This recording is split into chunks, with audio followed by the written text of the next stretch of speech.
இப்படியாக இரண்டாக பிரிந்திருக்கும் போது அவங்க இந்த 2026 தேர்தல் நோக்குன அந்த அந்த அணி 3 பேர் சேர்ந்திருக்கிறாங்க. சசிகலா அவர்களும் ஆதரவுனா அந்த அணிக்கு என்ன வாய்ப்புகள் இருக்கும்? ஒண்ணு அவங்க தனிச்சு நின்று எடப்பாடிக்கு பாடம் புகட்டணுன்றதான் முதல் இலக்கா இருக்கும். ஏன்னா வெற்றிலாம் அதிமுகவின் தோல்விக்கு பிள்ளையார் சொல்லி போட்ட எடப்பாடிக்கு பாடம் கத்து கொடுக்கணும் தான் அவங்க முதல்ல எடுப்பாங்க. எங்க ஜெயிக்கணும் தானே நாமினேஷனை போய் ஃபைல் பண்றாங்க, அது வேற. முதல் நோக்கம் தான் எடப்பாடிக்கு பாடம் போட்டோம் தானே வெளிப்படையாக. திமுக எதிர்ப்பு தானே சார் அதிமுக. அதுக்கு என்ன பண்ணணும்? எடப்பாடி அப்ப பழனிசாமி அதிமுக எடப்பாடியினுடைய உடம்பில் ஓடுவது அதிமுக ரத்தம் இல்லையா? வெளி சொல்லுங்க. திமுக எதிர்க்கிறது எல்லா ரத்தத்திலயும் இருக்கும். யாரு சார் இப்போ திமுக வீழ்த்தணும்னா என்ன பண்ணணும்? திமுக வீழ்த்தணும்னா திமுகவுக்கு எதிராக காலத்துல செயல்படணும். ஒவ்வொருத்தங்களுக்கும் ஒவ்வொரு பர்செப்ஷன் இருக்கும். நீங்க எல்லாரும் ஒன்றிணைணுங்கிற சில பேர் சொல்ற கருத்துக்களை அது சொல்றீங்க. மாதிரி இவர் என்னால தனிச்சே வீழ்த்த முடியும்னு நினைச்சாரு. 2 தடவை நினைச்சாரு. 2 தடவை முடியலைங்கிறப்ப என்ன பண்ணணும்? ஆட்டத்தை மாத்தணும், ஆட்டத்தின் போக்க மாத்தணும், ஸ்டைல மாத்தணும்.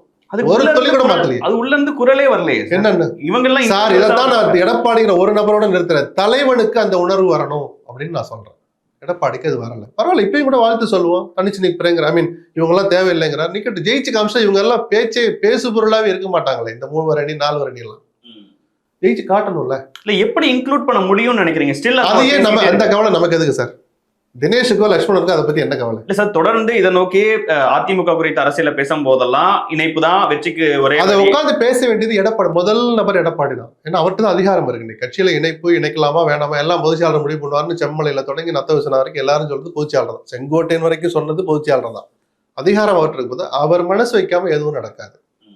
அப்போ அவர் அந்த மனசு வைக்கலைங்கிறனாலதான் கலைகள்ங்கிற வார்த்தையை நேற்று பயன்படுத்துறாரு. அப்போ அதை எதிர்கொள்ள தயாராயிட்டார்னு அர்த்தம். ஒண்ணு அவரே இந்த பலத்தோடு ஜெயிக்க தயாராயிட்டார், வாழ்த்து சொல்லலாம்.